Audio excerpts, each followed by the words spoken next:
नमस्कार. Indian magic आहे आणि प्रबोधन गोरेगाव यांच्या संयुक्त विद्यमाने आपण जो प्रबोधन संवाद हा कार्यक्रम घेतो, दिशा उद्याची, या आपल्या कार्यक्रमामध्ये आज डॉक्टर श्रीकांत परांजपे यांचं मी स्वागत करतो. डॉक्टर साहेब नमस्कार. नमस्कार. कार्यक्रम सुरू होण्याच्या आधी मी डॉक्टरांविषयी थोडस सांगतो. त्यांच्याच शब्दात सांगायचं झालं तर ते म्हणले मास्तर आहे, एवढं सांगा तेवढं पुरेल. पण ते कशाचे मास्तर आहेत हे सांगणं फार महत्वाचं आहे. सध्या doctor centre for military studies जे आहे तिथे रिसर्च फेलो म्हणून आहेत. केपटाऊनला स्टेलेनबोश नावाची युनिव्हर्सिटी आहे, तिथे ते मिलिटरी सायन्सचे फॅकल्टी आहेत. डॉक्टरांनी आपलं शिक्षण पुणे युनिव्हर्सिटी आणि JNU हे पूर्ण केलं आणि मग पुणे युनिव्हर्सिटीच्या पॉलिटिकल डिपार्टमेंटमध्ये शिकवायला सुरुवात केली. त्याच्यानंतर department of defence and strategic studies मध्ये ते शिफ्ट झाले. 2016 पर्यंत ते अध्यापन करत होते. फुलब्राईट स्कॉलरशिपही डॉक्टरांना आहे. अनेक गोष्टी आहेत. मुद्दा असा की आंतरराष्ट्रीय राजकारण, जग, भारत हे सगळं काय चाललंय याचा अनेक वर्ष सर अभ्यास करतायत आणि आज त्यांचे विचार समजून घ्यायला आपण सगळेच उत्सुक आहोत. आणि ते खूप महत्वाचंही आहे, कारण आपल्याला सगळ्यांना असं वाटत राहतं की आत्ताच्या काळामध्ये भारताला काय संधी आहे. आपण ऐकत राहतो की भारताने हे करायला पाहिजे, भारताने ते करायला पाहिजे, परंतु ह्या सगळ्याची पूर्वपीठिका काय आहे? 6 महिन्यापूर्वी भारत कुठल्या परिस्थितीमध्ये होता आणि 6 महिन्यानंतर असं काय बदललंय का की ज्याच्यामुळे भारतातलं जगाच्या राजकारणातलं, आंतरराष्ट्रीय राजकारणातलं स्थान बदलेल? हे आपण सरांकडनं समजून घेणार आहोत. सर प्लीज आपण सुरुवात करावी. आणि सरांना एक विनंती आहे की एखादी गोष्ट, समजा काय होतं की एक सर्वसामान्य माणूस म्हणून काही संज्ञा समजल्या नाहीत, काही समजायला अडचण आली तर आपल्या परवानगीने मी मध्ये आपल्याला थांबवीन आणि रिक्वेस्ट करीन की प्लीज जरा थोडं एक्सप्लेन करा. Over to Shrikant Paranjpe sir. Thank you. Please sir. Thank you. पहिल्यांदा तर इंडियन मॅजिक आहे आणि प्रबोधन संवाद यांच्यातर्फे मला इथे काही विचार मांडायला जी काही संधी तुम्ही दिलीत, ऑनलाईन आहे, प्रॉब्ली हे पहिल्यांदाच मी असं करतोय लाईव्ह ऑनलाईन, त्याच्याबद्दल मनपूर्वक आभार. आज जो विषय मला मांडायचा आहे त्याच्या संदर्भात एक दोन गोष्टी सुरुवातीला मला सांगाव्याशा वाटतात. एक म्हणजे मला भारताचा एकूण जागतिक दृष्टिकोन आहे काय आहे हे प्रास्ताविक म्हणून आपल्याला मला मांडायचं आहे. इतिहासात जायचं नाहीये. बेसिकली भारताचा जागतिक दृष्टिकोन बघताना आज भारत स्वतःकडे कसं बघतो आणि ते का बघतो हे प्रास्ताविक म्हणून मांडायचं आहे. आणि त्याच्यानंतर जगात काय काय बदल घडतायत, विशेषतः गेल्या काही वर्षामध्ये आणि अगदी अलीकडे काय काय बदल घडतायत याच्यावरती फोकस करायचा. मला दोन गोष्टींवरती जास्ती करून फोकस करायचा. एक म्हणजे अमेरिकेमध्ये होत असलेले बदल, त्याच्यामध्ये कोरोना आहे पण फ्लॉइड पण आहे, आणि चीनमध्ये होत असलेले बदल, ह्या दोन गोष्टींवरती फोकस करायचा आहे. आणि मग भारताच्या संदर्भात यायचं आहे की हे जे बदल झाले म्हणजे कोरोना आणि कोरोना नंतर किंवा पुढे काय होईल, ह्या चौकटीत हे जे बदल झाले ह्याच्याकडे आपण कशा पद्धतीने बघू शकतो. भारताच्या दृष्टिकोनातून ऑपॉर्च्युनिटीज काय, भारताच्या दृष्टिकोनातून आपल्याला पुढे काय दिसतं, जग कसं बदलेल आणि आपण पुढे काय करू शकतो, हे मला काही विचार मांडायचे.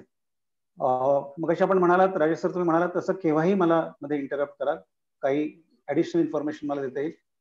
म्हणजे सगळ्याच गोष्टी तुम्हाला सगळ्यांना पटल्या पाहिजेत असं नाही, त्यामुळे काही गोष्टी वादाच्या असू शकतील. पण एनिवे, जेव्हा आपण भारताचा जागतिक दृष्टिकोन म्हणतो तेव्हा थोडासा इतिहासात जाऊन मला असं म्हणायचं की साधारणपणे 90च्या नंतर एक 3 किंवा 4 अशा महत्वाच्या घटना आहेत किंवा ट्रेंड्स आहेत की ज्याच्यामुळे आज जो आपण भारत बघतो, अगदी कोरोना सुरू होण्याच्या आधीच्या काळापर्यंत, त्या भारताचा जागतिक दृष्टिकोन काय हे समजून घ्यायला खऱ्या अर्थाने आपल्याला जमू शकेल.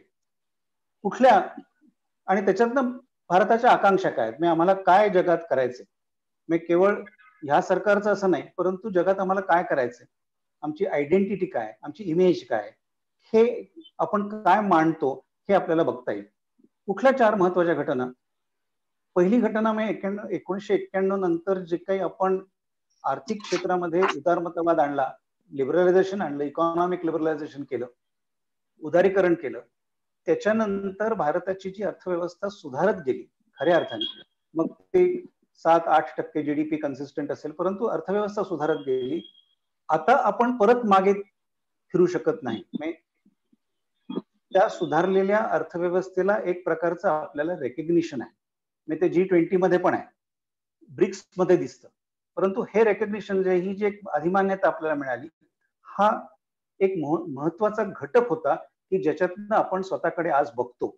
आज जगाकडे बघताना आपण ह्या चौकटीत बघतो की आम्ही एक आर्थिक दृष्ट्या आमची अर्थव्यवस्था ही अत्यंत स्थिर आहे आणि आपण एक तशा अर्थाने प्रगतिशील राष्ट्र होत चाललेलो आहोत. हा एक भाग. दुसरा भाग 1998 मध्ये आपण आण्विक चाचणी केली आणि आपण आता आण्विक शस्त्रास्त्रधारी राष्ट्र आहोत असं म्हणायला सुरुवात केली. ही चाचणी बीजेपी का काँग्रेस ह्या वादात मला जायचं नाही. या चाचणीत आपण काय सिद्ध केलं की, आणि जे आपण 74 साली पण सिद्ध केलं, काय सिद्ध केलं की जगाने आपल्यावरती अनेक निर्बंध जरी घातले, विशेषतः टेक्नॉलॉजिकल ट्रान्सफर्सच्या बद्दल जे निर्बंध घातले, तरीही आम्ही अशा प्रकारे स्वतःच टेक्नॉलॉजिकल क्षेत्रामध्ये, न्यूक्लिअर क्षेत्रामध्ये आमची प्रगती होऊ शकते आणि हे आम्ही डेमॉन्स्ट्रेट करून दाखवलं. 74 साली डेमॉन्स्ट्रेट केलं, 1998 मध्ये डेमॉन्स्ट्रेट केलं आणि आता आम्ही एक आण्विक शस्त्रास्त्रधारी राष्ट्र आहोत ही भूमिका आपण घ्यायला सुरुवात केली.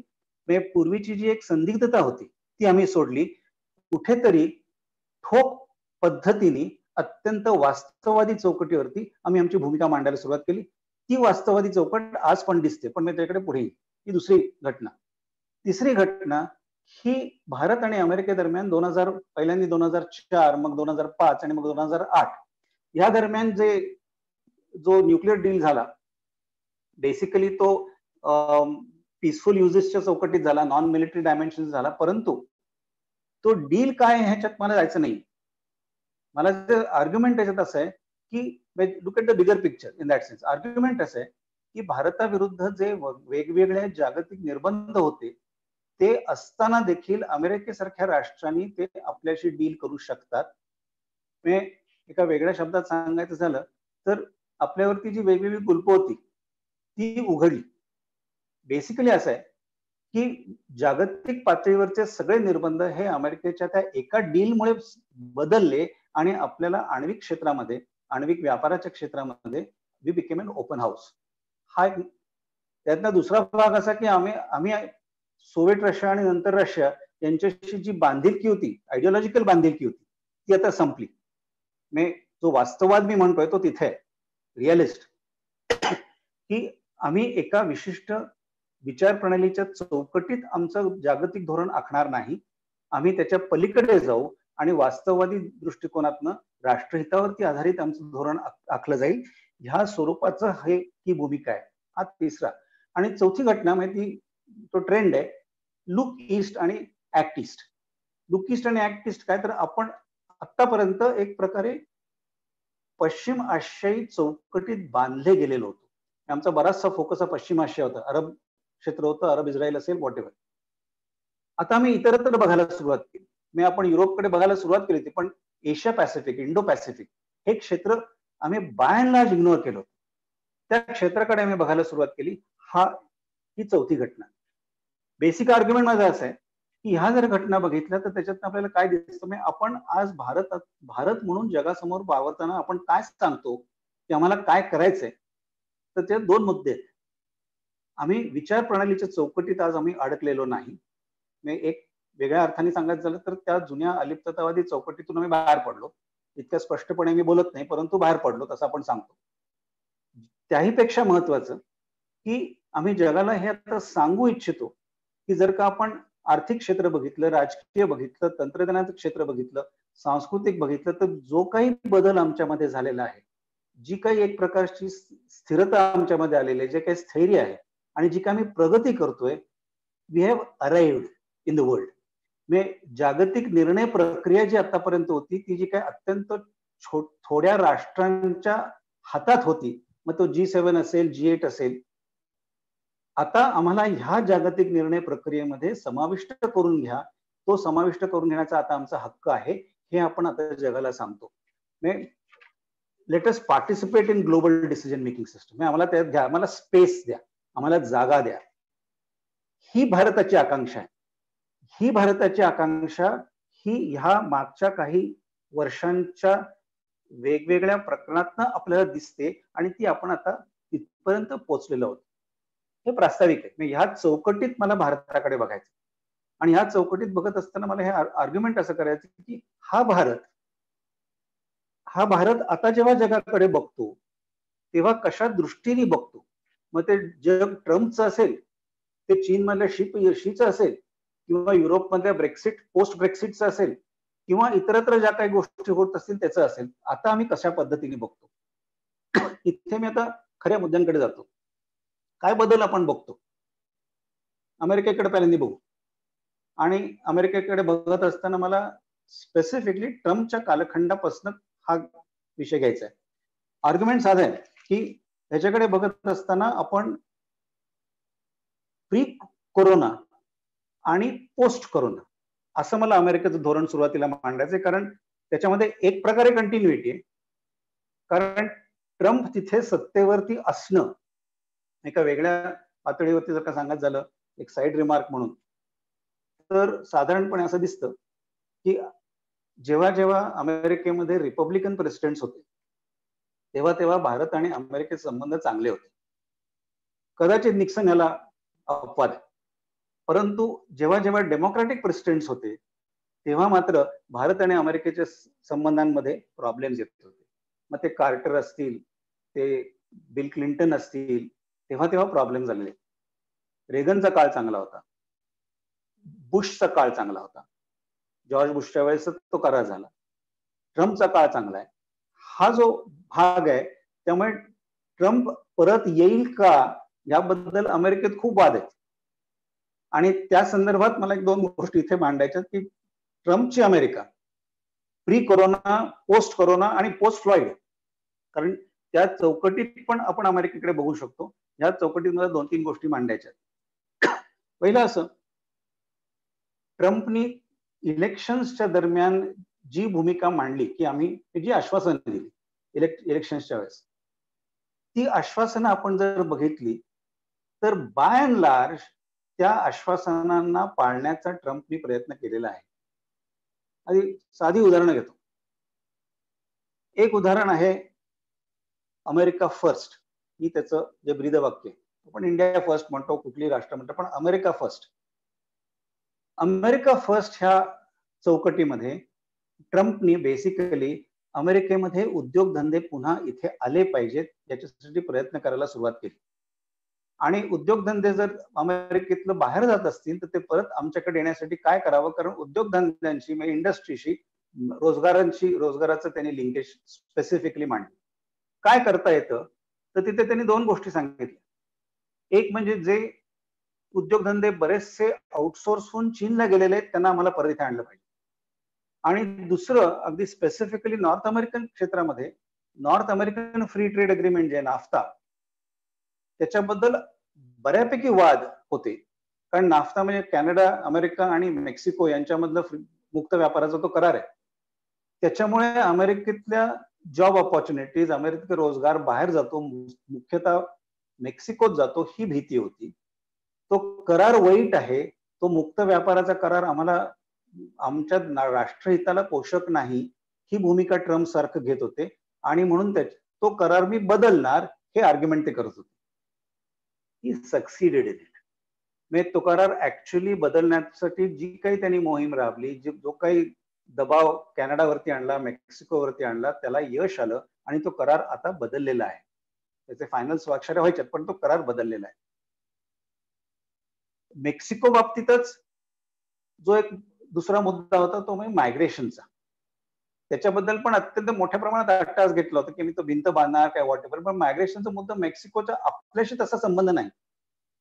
आपल्याशी जो संबंध आहे मायग्रेशनचा, इलिगल मायग्रेशनचा, तो पश्चिम आशियातनं अमेरिकेत येणाऱ्या मायग्रेशनचा चौकटीचा संबंध आहे. त्यांचं आर्ग्युमेंट असं होतं की पश्चिम आशियातनं जे मोठ्या प्रमाणात इलिगल मायग्रेशन होतं, जे स्थलांतरित येतात, जे इलिगल येतात, त्याच्यातनं आमच्याकडे दहशतवाद वाढतो. मग ते सिरियन असतील, सौदी असतील, आणखीन कुठले असतील, इराकी असतील, इराणी असतील, त्यातनं दहशतवाद वाढतो. आणि तो दहशतवाद आम्हाला जर का खऱ्या अर्थाने थांबायचा असेल तर आम्हाला ते मायग्रेशन थांबवलं पाहिजे. ते त्यांनी करण्याचा सिस्टमॅटिकली प्रयत्न केला. त्याच्या विरुद्ध पण आग पकडली गेली, परंतु त्यांनी करण्याचा सिस्टमॅटिकली प्रयत्न केला. त्याचा संबंध आपल्याशी काय, तर आपण जेव्हा दहशतवादाच्या संदर्भात बोलतो, तुम्ही पुढे मुद्दा थोडासा घेईल, पण इथे जाता जाता एकच परत साईड कॉमेंट पण मला असं सांगायचं आहे की दहशतवादाबद्दल जेव्हा आपण बोलतो तेव्हा दहशतवादाबद्दलचा विचार अमेरिकेचा आणि भारताचा एकाच चौकटीत दिसतो. कारण ज्या दहशतवादाच्या बद्दल अमेरिका बोलत आहे ती तो दहशतवाद 9/11 नंतरचा आहे. त्या दहशतवादाबद्दल भारत बोलतोय की जो दहशतवाद बेसिकली राष्ट्र राज्य केंद्रित नाही. म्हणजे असं नाही की लोक आपल्या स्वातंत्र्यासाठी लढतायत किंवा आपल्या हक्कांसाठी लढतायत, असं नाही. एका अमूर्त स्वरूपाच्या विचार प्रणालीने, धार्मिक विचार प्रणालीने प्रेरित झालेली ही लोक आहेत, मन पेटवलेली आहे, ती जगभर जातात. त्या दहशतवादाबद्दल आपण तिथे कुठेतरी समान विचार आहेत, त्याचा पाकिस्तानशी संबंध आहे. त्याचा एक ऍब्सोल्यूट साईड कॉमेंट, कोरोनाच्या संदर्भामध्ये आयसिसनी मध्यंतरी एक छोटीशी बातमी होती, तिचं फार वाच्यता झाली नाही, छोटीशी बातमी होती. कोरोनाच्या संदर्भामध्ये आयसिसने असा एक फतवा काढला होता की आता युरोपमध्ये जाऊ नका, कारण तुमच्या जीवाला धोका आहे. म्हणजे सुसाईड बॉम्बिंग करणाऱ्या लोकांना हा संदेश होता की तुम्ही युरोपमध्ये आता जाऊ नका, कारण तिकडे जाऊ नका, कारण तुमच्या जीवाला धोका आहे, त्यांना काही साध्य होणार नाही. पण दिस इज एंटायरली साईड रिमार्क. तो एक भाग आहे. त्यानंतर इराणच्या बाबतीत जो काही करार अमेरिकेने केला होता तो खरंच प्रॉब्लेमॅटिक होता, त्यावेळेसही बोललं जात होतं. पण ठीक आहे, अमेरिकेने त्यातनं बाहेर पडायचं ठरवलं, ट्रम्पने बाहेर पडायचं ठरवलं. भारताच्या दृष्टीने प्रॉब्लेमॅटिक असं आहे की भारताचा आणि इराणचे अतिशय जवळचे संबंध आहेत. भारताने तिथलं चाबार पोर्ट डेव्हलप केलंय, अफगाणिस्तानला जाण्यासाठी तो उत्तम मार्ग आहे. परंतु एका पातळीवरती भारताने अमेरिकेशी निगोशिएट करून इराणशी असलेले आमचे काही संबंध चालू ठेवावेत, याचं कुठेतरी सक्सेस आलेलं आहे. पण that is a small matter, पण त्याच्यात जास्ती जायचं नाही.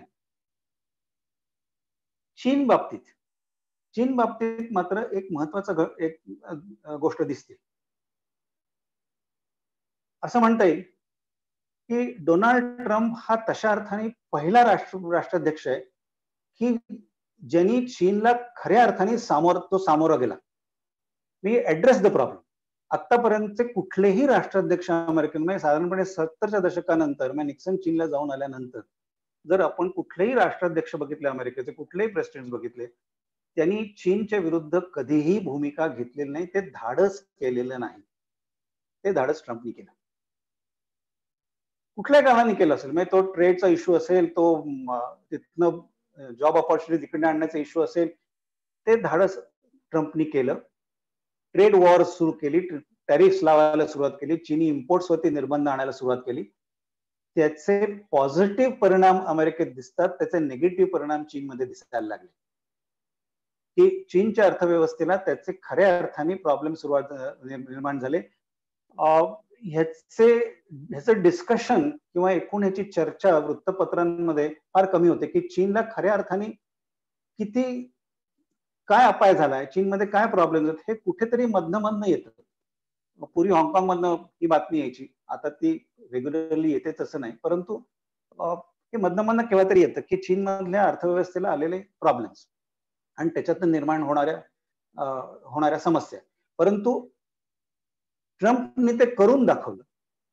आणि नुसतं तेच करून दाखवलं नाही, तर चीन बाबतीतची भूमिका जी घ्यायला सुरुवात केली ती फक्त ट्रेड बद्दल नाही, तर ती आग्रही भूमिका ही साऊथ चायना सी असेल की ज्याच्याशी आपला डायरेक्ट संबंध आहे त्याच्याबद्दल असेल, ऑस्ट्रेलिया, जपान, भारत आणि अमेरिका मिळून जे क्वाड म्हणून जी एक आर्ग्युमेंट पुढे सुरू केलेलं आहे त्याच्याबद्दल असेल, किंवा अगदी अलीकडे भारत आणि चीनच्या दरम्यान जो काही वाद आहे त्याच्याबद्दल मी मध्यस्थी करतो.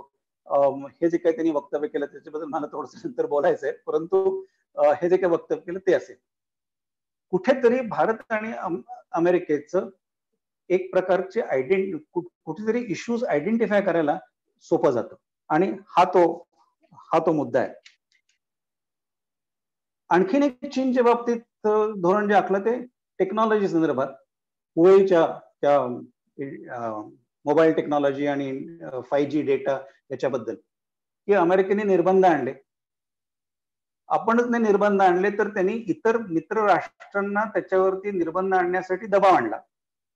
इंग्लंडने सुरुवातीला होप केलं, नाही केलं, पण आता हळूहळू ते प्रॉब्ली ऐकतील अमेरिका काय सांगते ते.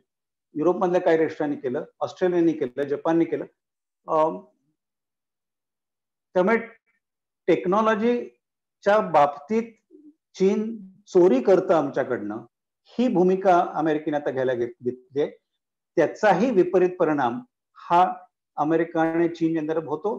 त्याचा विपरीत परिणाम चीनच्या इंडस्ट्रीवरती पण झालेला आहे. आणि चीनमध्ये तो कायदा क्लिअर कट आहे की कुठल्याही उद्योगधंद्याला चीनच्या राष्ट्रहिताकरता जर का काही माहिती त्यांना द्यायची असेल तर ती त्यांना द्यावी लागते. ही भूमिका चीनची अत्यंत क्लिअर आहे. तो कायदा आहे चीनचा. त्यामुळे हे जर का आपण बघितलं तर, आणि अमेरिकन अर्थव्यवस्था बऱ्यापैकी सुधारत होती. नंतर कोरोना आला. कोरोना आल्यानंतरच जर का अमेरिकन भूमिका बघितली, ट्रम्पची भूमिका बघितली, तर तिथे 2-3 गोष्टी दिसतात, प्रकर्षाने दिसतात. एक म्हणजे असं की ट्रम्प ऑलमोस्ट रोज पत्रकार परिषद देतो, आणि आम्ही काय करतोय किंवा मी काय करतोय, मी अगदी कुठलं औषध घेतोय इथपासनं सगळ्या काही गोष्टी तो सांगतो. काही गोष्टी लोकांना हास्यास्पद वाटतात, काही गोष्टी असं वाटतं की त्यांनी हे बोलू नये, राष्ट्राध्यक्षांनी बोलण्यासारखी गोष्ट नाही. त्याच्यावरती अनेक वेळा टीका झालेली. खोटं बोलतात असंही सांगितलं गेलं, चुकीची माहिती देतात असंही सांगितलं गेलं. ह्या अशा अनेक प्रकारच्या टीका तिथे झालेल्या आहेत.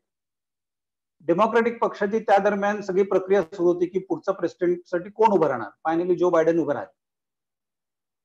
त्या प्रक्रियेमध्ये देखील ह्या सगळ्या गोष्टी येत होत्या की ट्रम्पच्या विरुद्ध उभा राहील आणि ट्रम्पला हरवेल असा आम्हाला उमेदवार हवा, हा त्यांचा बेसिक आर्ग्युमेंट होता. आणि फायनली ते जॉर्ज सँडर्स नाही तर फायनली ट्रम्प पर्यंत, फायनली जो बायडेन पर्यंत ते पोहोचलं. परंतु तिथे माझं आर्ग्युमेंट असं आहे की ट्रम्प जर रोज अशा प्रकारचे पत्रकार परिषद देऊन, आणि कोणी म्हणेल स्वतःची पब्लिसिटी करत असेल, फाईन, पण अशा पत्रकार परिषदात देऊन जर का ट्रम्प स्वतःची इमेज तयार करत असेल, पॉलिटिकल कम्युनिकेशन हा एक अत्यंत महत्वाचा घटक आहे आणि ट्रम्प अतिशय व्यवस्थितपणे तो करतो.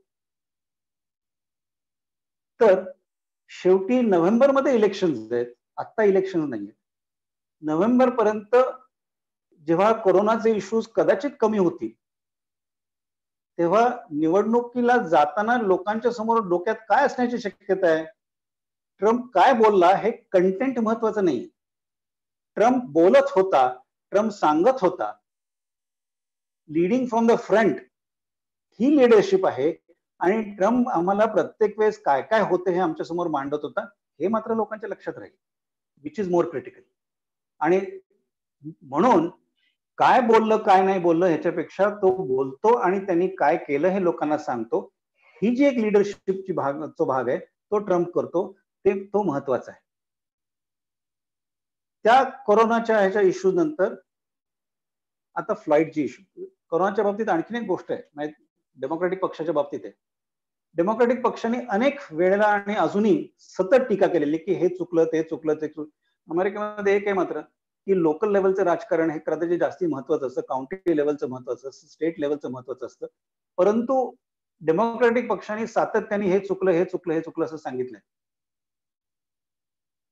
अनफॉर्च्युनेटली डेमोक्रॅटिक पक्षाने ह्याला पर्याय काय, ह्याला एक वेगळा रोडमॅप काय हे कधीही सांगितलेलं नाही. हे तुमचं चुकलंय हे ठीक आहे, एक विरोधी पक्ष म्हणून तुम्ही हे बोलता हे ठीक आहे, परंतु ते बोलत असताना मग हे चुकलं तर आम्ही काय करू, तो रस्ता तुम्ही दाखवता का, तो रोडमॅप तुम्ही देता का, तो दिलेला नाही. नुसतं ऑपोजिशन करून निवडणूक जिंकता येत नाही. तुम्हाला कॉरेस्पॉन्डिंगली पॉझिटिव्ह काहीतरी इनपुट्स द्यावे लागतात. हे डेमोक्रॅटिक पक्ष करत नाहीये. तो कोरोनाचा त्यांचा तो एक मेजर फ्लॉ आहे आणि तो इलेक्शन मध्ये पुढे येईल. फ्लॉइडचं प्रकरण पुढे आलं. फ्लॉइडच्या प्रकरणाने प्रचंड पेट घेतला, अमेरिकेत घेतला, जगभर घेतला. फ्लॉइड बाबतीत झालं ते अत्यंत निंदनीय आहे. म्हणजे त्याच्यात कोणी त्याच्या बाजूनी बोलणार नाही. अमेरिकेतल्या पोलीस दलांनी जे काही केलं ते चुकीचंच आहे, त्याच्याबद्दल काही वाद नाही. फ्लॉइडचं प्रकरण ज्या पद्धतीने पेटलं आणि ज्या पद्धतीने मीडियाने त्याचा वापर केला, डेमोक्रॅटिक पक्ष वापर करतोय, याच्यामध्ये एक सिस्टमॅटिक पॉलिटिकल गेम प्लॅन दिसतो. अमेरिकन उदारमतवादी मीडिया जो आहे, लिबरल मीडिया जो आहे, मग त्याच्यामध्ये न्यूयॉर्क टाइम्स असेल, वॉशिंग्टन पोस्ट असेल, CNN असेल,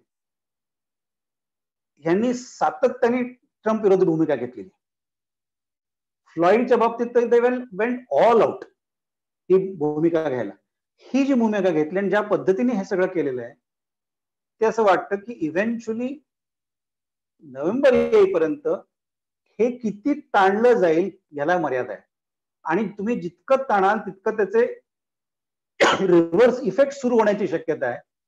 त्याच्याबद्दल परत पॉझिटिव्हली काही केलं जाणार नाही. त्यामुळे हे इश्यूज इलेक्शन इश्यूज होणार नाही. मागे बिल क्लिंटननी एक अतिशय चांगलं वाक्य पटलं होतं इलेक्शनच्या संदर्भात, सेकंड टर्मच्या वेळेस. It is the economy stupid. की शेवटी इलेक्शन ही अर्थकारणावरती असतात. तुमची अर्थव्यवस्था कशी आहे याच्यातनं तुमच्या इलेक्शनचं जिंकाल किंवा. आज ट्रम्प त्या दिशेने जाण्याचा प्रयत्न करतोय. इट्स द इकॉनॉमी स्टुपिड हे जे आहे हे ट्रम्पने फार सिरियसली घेतलेलं दिसतं. त्यामुळे ट्रम्प पुन्हा सत्तेवर येऊ शकतो असं मला पर्सनली वाटतं. मी ट्रम्प पहिल्यांदा जेव्हा मागच्या निवडणुकीच्या वेळेस देखील असं बोललो होतं, लिहिलं होतं, तेव्हा मला माझ्यावरती बऱ्यापैकी टीका झाली होती की तुम्हाला अमेरिकन राजकारण कदाचित कळत नाही. फाईन, मला अजूनही कळत नसेल, कारण भारतीय राजकारण कळत नाही, अमेरिकन राजकारण करणं जास्ती अवघड आहे. परंतु माझं रिडिंग असं आहे, इथपर्यंत मी थांबतो. आपण चीनकडे घेऊया की चायनीज सिच्युएशन काय आहे. चीनकडे जर आपण बघितलं तर मी असं म्हणेन की साधारणपणे ट्रम्पच्या कालखंडापासून चीनमध्ये खऱ्या अर्थाने प्रॉब्लेम सुरू झाले. एकीकडे चीनमध्ये अतिशय व्यवस्थितपणे सेंट्रलायझेशनचा प्रयत्न चालू आहे. कम्युनिस्ट पार्टीचा पगडा जितका व्यवस्थितपणे घेता येईल तितका घेण्याचा प्रयत्न शी करतात. अत्यंत सिस्टमॅटिकली. चायनीज कम्युनिस्ट पार्टीला कुठेही मध्ये कोणी येणार नाही. अत्यंत ऑथॉरिटेरियन सेंट्रलाइज पद्धतीने पगडा आणण्याचा प्रयत्न चाललेला आहे. त्याला यश आलं असेल. त्यासाठी वेगवेगळ्या प्रकारे गोष्टी केलेल्या जातात, पण यश आलं असेल. सोव्हिएत युनियन मध्ये झालं तसं चीनमध्ये होईल का कम्युनिस्ट पार्टीचं, असा प्रश्न बरेच वेळा विचारला जातो. आणि त्याला एक उत्तर दिलं जातं की ते होणार नाही. त्याचं कारण म्हणून एक चायनीज लोक उत्तर असं देतात की सर्वसामान्य जी चीनी लोक आहेत त्यांना ह्या चीनी व्यवस्थेमधनं काहीतरी मिळतंय आणि जोपर्यंत ते मिळत राहील तोपर्यंत ते कुठल्याही प्रकारची क्रांती करणार नाहीत. हे अनालिसिस पहिल्यांदा टायनमेन स्क्वेअर मध्ये जेव्हा दंगल झाली आणि तिथे जेव्हा सैन्याचा वापर करून तिथे मोठ्या प्रमाणात कत्तल केली गेली तेव्हा हे अनालिसिस प्रथम आलं. ते अनालिसिस आता पुन्हा वापरलं जातंय की चीनी कम्युनिस्ट पार्टी विरुद्ध आंदोलन का होणार नाही, तर सर्वसामान्य चीनी माणूस ह्याला आहे त्या सिस्टम मध्ये स्वतःसाठी काहीतरी आपण मिळतंय ही एक भूमिका त्याला वाटते. त्याला असं वाटतं की ही सिस्टम चांगली आहे, नवीन सिस्टम नको, त्यातनं जी काही अनसर्टन्टी असेल, जी अनिश्चितता असेल ती आम्हाला नको, त्यामुळे आहे ते बरं आहे, म्हणून क्रांती होणार नाही असं आर्ग्युमेंट आज देखील केलं जातं. जे टायनमेन स्क्वेअरच्या नंतर केलं गेलं होतं ते आज देखील केलं जातं. तिथे चायनीज अर्थव्यवस्था महत्वाची होती. ही व्यवस्था निर्माण केलेली आहे. ही व्यवस्था जर का चीनला टिकवायची असेल, ही व्यवस्था जर चीनला कायम ठेवायची असेल तर चीनी अर्थव्यवस्था ही सातत्याने प्रगतीपथावर असण्याची गरज आहे. म्हणजे 7-8% GDP व्हॉट एव्हर जे काय असेल ते असण्याची गरज आहे. ते जर नसलं आणि चीनमध्ये अर्थव्यवस्था कोलमडायला लागली तर आहे त्या व्यवस्थेमधनं मला जे हवं ते मिळत नाही म्हणून असंतोष निर्माण होऊ शकतो. ही भीती चीनी राज्यकर्त्यांना निश्चित आहे.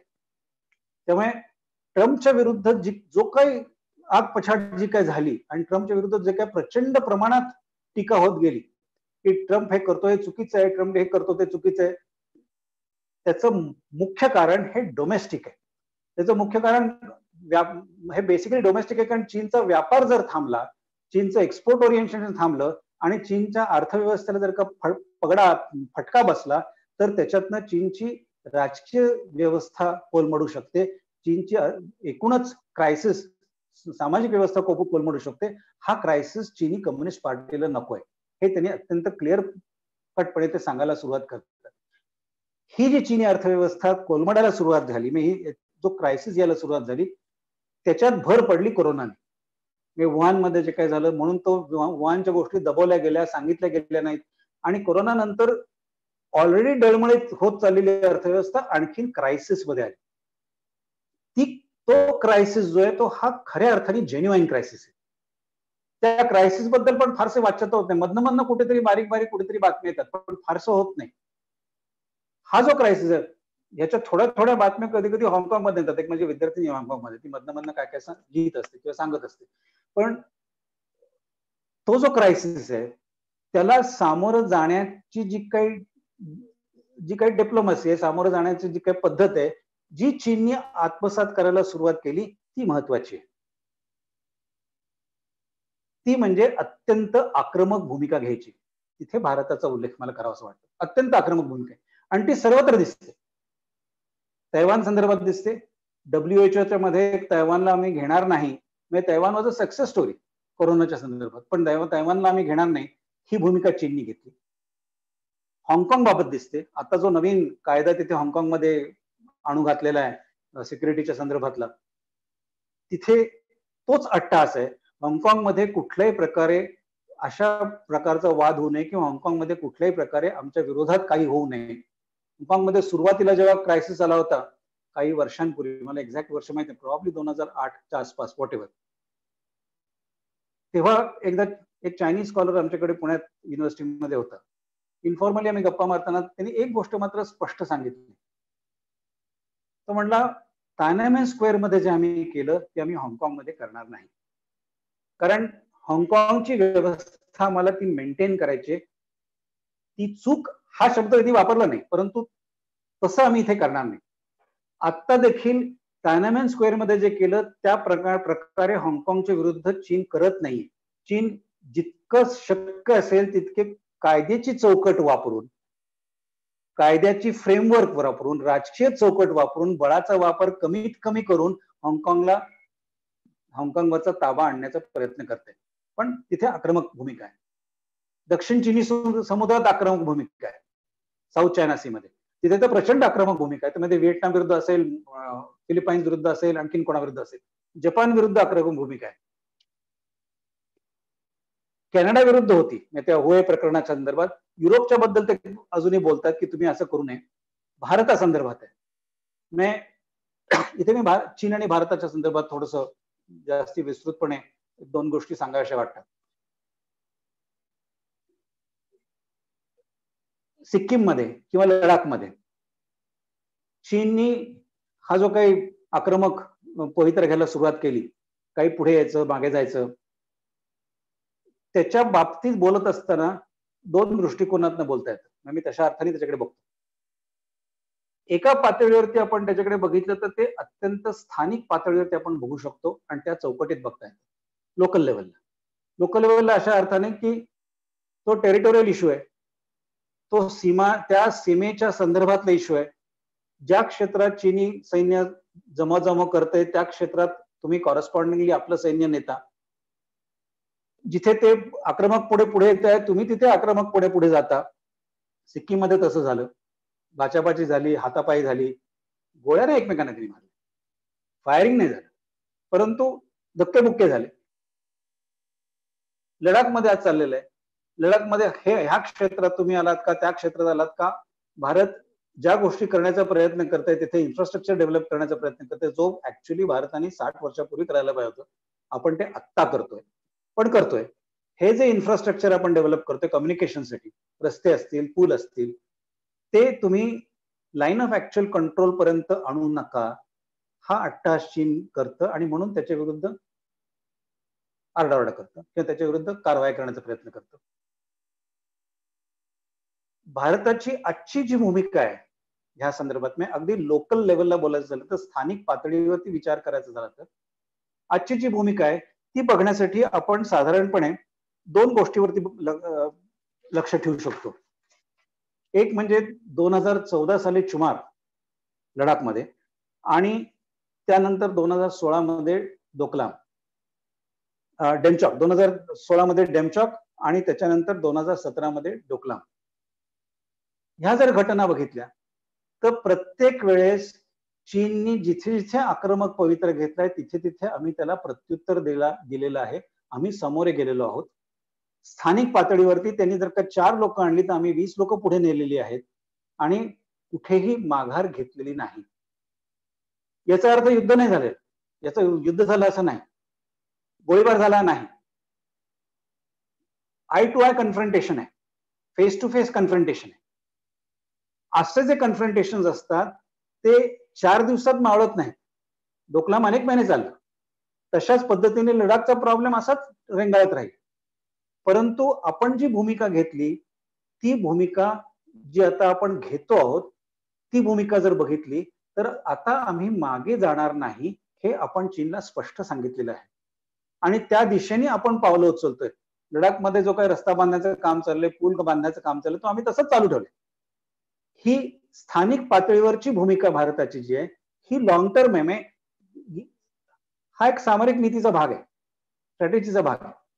याच्यामध्ये तुम्ही युद्ध करत नाही आहात, तुम्ही गोळीबार करत नाही आहात. तुम्ही basically it's a kind of deterrence की तुम्ही किती मागे जाल, आम्ही तुम्हाला किती ढकलू शकतो, तुम्ही आम्हाला किती ढकलू शकता.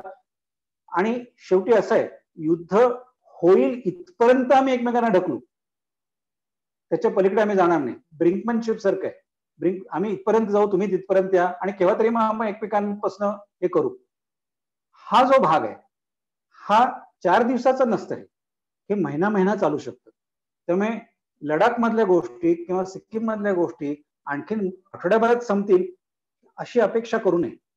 हे आणखीन चालत राहील आणि ते चालत ठेवणं हे चीनला गरजेचं आहे, कारण चीनला स्वतःची इमेज डोमेस्टिकली पण सांगायची की आम्ही आक्रमक आहोत, जगाला पण सांगायचे की आम्ही आक्रमक आहोत. आम्हालाही ती आक्रमकता ठेवण्याची गरज आहे, कारण आम्हालाही आमची इमेज जी आम्ही तयार केलेली आहे आता डोकलामच्या संदर्भात ती आम्हाला तशीच कायम ठेवायची. त्यामुळे हे आणखीन 4 महिने चालेल. इव्हेंच्युअली त्याच्यावरती कुठेतरी तोडगा निघेल, पण तो तोडगा जो निघेल तो बेसिकली भारताच्या चौकटीत निघेल. भारताला माघार घ्यावी लागणे नाही, जी आतापर्यंत पूर्वी आपण सातत्याने घेत गेलेलो आहोत ती लागणार नाही, हा मला विश्वास आहे. पण ही एक पातळी आहे लोकल लेवलची, स्थानिक पातळीवरची.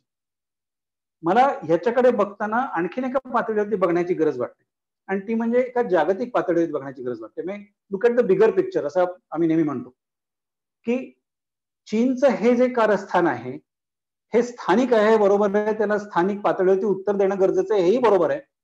परंतु ही चीनची भूमिका आपण एका जागतिक पातळीवरती बघण्याची गरज आहे आणि म्हणून मी मगाशी म्हटलं त्याप्रमाणे चीनला स्वतःला एक आक्रमक भूमिका घेण्याची गरज भासते. त्या दिशेने चीन ही भूमिका घेत आहे आणि सर्वत्र घेत आहे. ही सर्वत्र घेते म्हणून मी तैवानचं उदाहरण दिलं, त्या हाँगकाँगचं उदाहरण दिलं. WHO बाबतीत पण तीच भूमिका आहे. तिथे चीनचा जो आग्रही ती भूमिका तीच आहे. WHOच्या संदर्भात चीनने आफ्रिकेची मदत घेतली, आफ्रिकन राष्ट्रांची, कारण तिथे आफ्रिकन राष्ट्र अजूनही चीनकडे ते आपल्याला मदत करतील या आशेने बघताय. ही जी भूमिका आहे चीनची नेपाळ बाबतीत तीच आहे. नेपाळच्या बाबतीत जो आता सध्या जो वाद आहे, त्या मॅप्सवरनं वाद आहे की हा प्रदेश तुमचा आहे का त्यांचा आहे वगैरे, हा वाद नवीन नाही आहे. हे इश्यूज खूप जुने आहेत, पण हा कधी वादाचा मुद्दा नव्हता. आत्ता नेपाळचा वाद काय आहे तर तिथे 2 कारण असू शकतात. एक म्हणजे इंटरनल नेपाली पॉलिटिक्स, ज्या पॉलिटिक्स मध्ये चीनला अत्यंत प्रचंड प्रमाणात रस आहे आणि नेपाळी कम्युनिस्ट पार्टीमध्ये बरेच वेळेला हस्तक्षेप केलेला आहे, बरेच वेळेला इंटरव्हेन्शन केलेलं आहे, बऱ्याच गोष्टी केलेल्या आहेत. आणि नेपाळी पंतप्रधानांना जर का डोमेस्टिक पातळीवरती कुठेतरी एक राष्ट्रवादी चौकट पुढे आणायची असेल आणि कुठेतरी लोकांना एकत्र आणण्यासाठी स्वतःला पाठिंबा द्यायचा असेल, तर आतापर्यंत नेपाळची हिस्ट्री अशी आहे की आपण अँटी इंडिया भूमिका घ्यावी, भारत विरोधी भूमिका घेतली की लोक एकत्र येतात. नेपाळची गंमत अशी आहे, नेपाळचा राष्ट्रवाद हा फक्त अँटी इंडिया आहे, अँटी चायना नाहीये. राष्ट्रवाद म्हणून नेपाळ जेव्हा बोलतो ते फक्त भारताविरुद्ध चौकटीत तो बोलतो, चीन विरोधी चौकटीत नेपाळ कधी राष्ट्रवादाबद्दल बोलत नाही, विशेषतः ही ह्या कम्युनिस्ट पार्टी सत्तेवरती आल्यापासून. त्यामुळे चीनकडे बघताना ह्या जास्ती व्यापक चौकटीतून आपल्याला बघण्याची गरज आहे असं मला वाटतं. आणखीन एक 2-3 छोटे मुद्दे आणि मग मी भारताच्या 10-15 मिनिटात भारताच्या एकूण आपल्याला काय आता करता येईल किंवा कोरोना आणि पोस्ट कोरोना आपण काय बघू शकतो, आपण कशा पद्धतीने भारताचा विचार करू शकतो याच्याकडे म्हणतो. 2 छोटे मुद्दे एवढेच आहेत की क्रिटिकली आज ह्या दहशतवादाचा मंद प्रॉब्लेम येतो, पाकिस्तानचा येतो, काश्मीरमध्ये येतो. काश्मीर मधले इश्यूज हे बेसिकली पाकिस्तानने प्रेरित केलेले आहेत का पाकिस्तानने हस्तक्षेप करून केलेले आहेत हे उघड आहे. काश्मीरमधली जे पॉलिटिकल पार्टीज आहेत, स्थानिक पॉलिटिकल पार्टीज, त्यांच्या भूमिका आणि राष्ट्रीय पातळीवरच्या पार्टीच्या भूमिका या नेहमीच वेगळ्या असतात. त्याची कारण साहजिक आहेत, त्यांना लोकल लेवलला त्यांना लिंकेजेस असतात, ते पाळावे लागतात. परंतु नॅशनल कॉन्फरन्स किंवा पीडीपी यांनी किती टोकाची भूमिका घ्यायची ह्याला मर्यादा आहेत हे ते पण जाणतात. त्यामुळे पब्लिक पोस्चर्स काही असो, आम्ही किती टोकाच्या भूमिका घेऊ ह्याच्यात मर्यादा तेही जाणतात. त्यामुळे प्रायव्हेट कॉन्व्हर्सेशन्स मध्ये आझादीकडे ते कधी जाणार नाही. पब्लिक कॉन्व्हर्सेशन सोडा, प्रायव्हेट कॉन्व्हर्सेशन मध्ये जाणार नाही. दहशतवादाची भीती त्यांना पण आहे. काश्मीरमधला दहशतवादाच्या गोष्टी मगाशी केल्या. काश्मीरमधला दहशतवाद हा केवळ काश्मीरी जनतेचा नाहीये, हा खऱ्या अर्थाने त्या अमूर्त स्वरूपाच्या विचार प्रणालींनी पेटलेल्या लोकांचा आहे की ज्यांना राष्ट्रराज्याची चौकट महत्वाची नाहीये. त्यांना त्या विचारासाठी ते कुठेही झगडा करायला तयार असतात. आज काल बालीमध्ये असतील, उद्या मुंबईत असतील, परवा दिल्लीत असतील, काय लंडन मध्ये असतील और व्हॉट एव्हर. ब्रेक्सिट मध्ये मी आता बोलत नाही कारण ब्रेक्सिट अजूनही होत आहे, त्याने प्रॉब्लेम्स आहेत भारताचे, त्या संदर्भात हे नाही. मी आता या शेवटच्या भागाकडे येतो की ह्या सगळ्याबद्दल बोलत असताना कोरोना आणि पोस्ट कोरोना केव्हा तरी न्यू नॉर्मल ज्याला हल्ली बोललं जातं, या न्यू नॉर्मल मध्ये आपल्याला भारताकडे कसं बघता येईल, खरोखरी अपॉर्च्युनिटीज आहेत का, जागतिक परिस्थिती खरंच किती बदलतीये का, आणि त्याच्यात भारताला काय करता येईल. 2 गोष्टी आहेत. पहिली गोष्ट म्हणजे जागतिक परिस्थिती कशी बदलेल का, हा पहिला प्रश्न आहे. माझं स्वतःचं मत आहे की कोरोनाच्या आता काही महिने झालेले आहेत, आणखीन काही महिने हे प्रॉब्लेम चालतील. इव्हेंच्युअली कोरोना संपूर्ण कोरोना मुक्त पण होऊ असं नाही, परंतु eventually we will get use to it आणि आपण न्यू नॉर्मल जगात जगायला लागू. सगळेजण मास्क वापरतील वगैरे वगैरे, दॅट अपार्ट. खरंच जगामध्ये किती बदल होईल, अमूलाग्र पद्धतीने बदल होईल का, मला स्वतःला वाटतं होणार नाही. जागतिक संघर्ष जे आहेत वेगवेगळ्या पातळीवरचे, ते संघर्ष तसेच चालू राहतील. त्या देशांमधले संघर्ष तसे, मग तो अमेरिका आणि चीनच्या दरम्यानचा संघर्ष असेल, रशिया बाबतीतचे संघर्ष असतील, पुतीनचा आग्रही भूमिका असेल ती क्रिमिया बाबतीत असेल, युक्रेन बाबतीत असेल, पश्चिम आशियामध्ये होत असलेले ज्या घटना असतील, मग ते सिरियामध्ये असतील, इराकमध्ये असतील, इराणची भूमिका असेल, ब्रेक्सिट होईल केव्हा तरी, त्यांचे प्रॉब्लेम वेगळे आहेत. परंतु जे संघर्ष आहेत, जे संघर्ष जागतिक पातळीवरती आहे, त्याच्यात प्रॉब्ली एक ऍडिशन होईल की पूर्वी सोव्हिएट रशिया आणि अमेरिका, नंतर अमेरिका रशिया होतं, आता आपण चीन त्याच्यात ऍड करू. हे संघर्ष चालू राहतील. त्याच्यामध्ये नवीन डायमेन्शन्स येतील आणि ते डायमेन्शन्स मुख्यतः टेक्नॉलॉजी आणि व्यापाराच्या संदर्भात असतील, तंत्रज्ञानाच्या वापराच्या संदर्भात. ट्रेड वॉर्स वाढण्याची शक्यता आहे, व्यापारी युद्ध वाढण्याची शक्यता आहे. मग ते व्यापारी युद्ध आता जसं चीनने ऑस्ट्रेलियाला धमकी दिली की आम्ही तुमच्याकडनं इम्पोर्ट करायचं थांबू, आणि त्याच्यानंतर ऑस्ट्रेलियाला प्रॉब्लेम होऊ शकतो. किंवा जपान आणि चीनचा प्रॉब्लेम असेल, भारत आणि चीनचा प्रॉब्लेम, भारत आणि चीनमध्ये व्यापार खूप आहे, ते प्रॉब्लेम्स असतील. बेसिकली संघर्ष होत राहील. आपण काय वेगळ्या नवीन चौकटीत काही जात नाही. संघर्ष होत राहील, त्याचे स्वरूप बदलत राहील, कदाचित नवीन ऍडिशन्स होतील. मग पारंपरिक संघर्ष थांबत नाही, पारंपरिक पातळीवरच्या लढाया थांबत नाहीत, पारंपरिक पातळीवरचे दहशतवाद थांबणार नाही, तो चालू राहील. त्याला ऍडिशन म्हणून तंत्रज्ञानाच्या ऍस्पेक्ट वरती वाद निर्माण होतील, त्याला ऍडिशन म्हणून व्यापाराच्या संदर्भात वाद निर्माण होतील. आंतरराष्ट्रीय संघटना ज्या आहेत, युनायटेड नेशन्स सारख्या, WHO सारख्या, WTO सारख्या, यांचं महत्व कुठेतरी कमी होत जाताना मला दिसतंय. प्रादेशिकवाद वाढेल कदाचित, आणि प्रादेशिकवाद वाढला तरी तो मर्यादित प्रमाणात वाढेल. प्रादेशिकवाद कुठे वाढेल? युरोपियन युनियन सारखं ब्रिटन बाहेर गेल्यानंतर युरोपियन युनियन कदाचित जास्ती व्यवस्थित संघटित होईल, कारण युरोपियन युनियन राखणं हे तिथल्या लहान राष्ट्रांचं हिताचं आहे.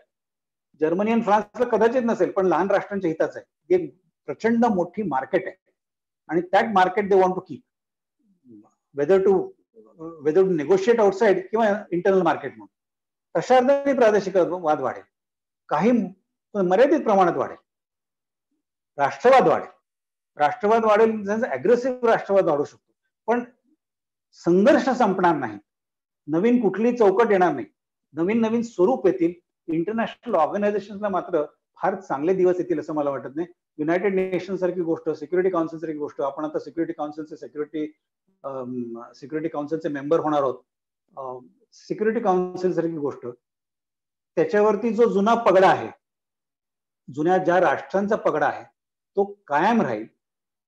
कदाचित त्यात नवीन राष्ट्र येतील, परंतु कायम राहील. ती व्यवस्था बदलणार नाही. पॅटर्न्स ऑफ कॉन्फ्लिक्ट बदलतील, हा एक भाग. भारताचं काय? मग ह्या चौकटीत भारताने कुठे आणि कशा पद्धतीने बघायचं?